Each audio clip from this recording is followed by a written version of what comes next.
The Dodgers' rivalry with the Padres has been dominated by the boys in blue. However, San Diego's win over the Dodgers in the 2022 NLDS has raised the emotions of this matchup, and those emotions, people, spilled over onto the field and into the stands. You'll see why. Jake Flaherty on the bump, seeking his first postseason win since 2019. San Diego gets the scoring going right away from Fernando Tatis Jr.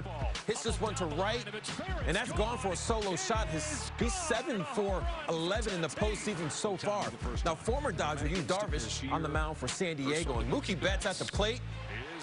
And he lifts this one to left, and it looks like it's going to be gone. But Jurickson Profar reaches over for the robbery.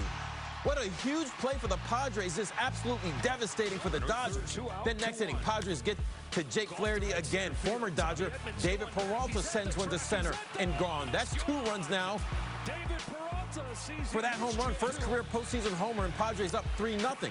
Now the rivalry came alive in the 6th. Flaherty strikes out Manny Machado and even has some choice of words for him. Then high emotion spill into the stands as Dodger fans begin to throw objects onto the field. That would delay the start of the 7th inning. Then in the 8th, Padres rookie Jackson Merrill responds with a 2-run shot to left. Padres hit 6 home runs, tying a playoff record for most in a postseason game. Dodgers lose 10-2. Padres now even the series at 1 game apiece. Those guys made defensive plays, and then they tacked on when they needed to. So now it's a 3-game series. Yeah, like I said, well, they played better, but you know, we got to catch a lead too. To the NFL, former Rams assistant, now Packers head coach Matt LaFleur is 4-0 against his mentor Sean McVay, and in the 3rd quarter, Green Bay up 17-13. Jordan Love finds Tucker Kraft for his 2nd touchdown in the quarter. Packers extend the lead 24-13. Now the Rams, they fought back in the 4th. On 1st and goal, Matthew Stafford to DeMarcus Robinson, touchdown. L.A. trails 24-19 after a failed 2-point conversion. Now the Rams, they force a 3-and-out, so they get the ball back. So here's a game-winning drive. But on 4th and 5, Stafford's pass is incomplete. L.A. goes on to lose its 5th in a row against the Packers, 24-19, the final there. To hoops, history made in the NBA. LeBron James and Bronny James sharing the court for the first time as Lakers as they face the Suns. And in the 1st quarter, LeBron James in transition throws it down. Then in the 2nd quarter, LeBron rolls to the basket, finishes and one. And like a good son, Bronny helps his dad back up. Then later in the quarter, off a jump ball, LeBron only needs a dribble to throw a half-court alley-oop to Anthony Davis. I mean, these two playing like it's the Olympic Games. LeBron had 19 points, 4 assists. Bronny had 4 points, currently has 4 points. You can watch the rest of the game on Spectrum Sports Net. So cool stuff. I mean, just to see LeBron James and his son Bronny on the same court, and it's like, even if some people hate on it, it's like, man, that's really cool. That's life for him. That's crazy, right? Like, I would love to play with my son. Exactly. Impressive that LeBron can still do it. Yeah, and sitting in the stands, watching him, watching his son. How proud he must be. All right, Darren, thank you.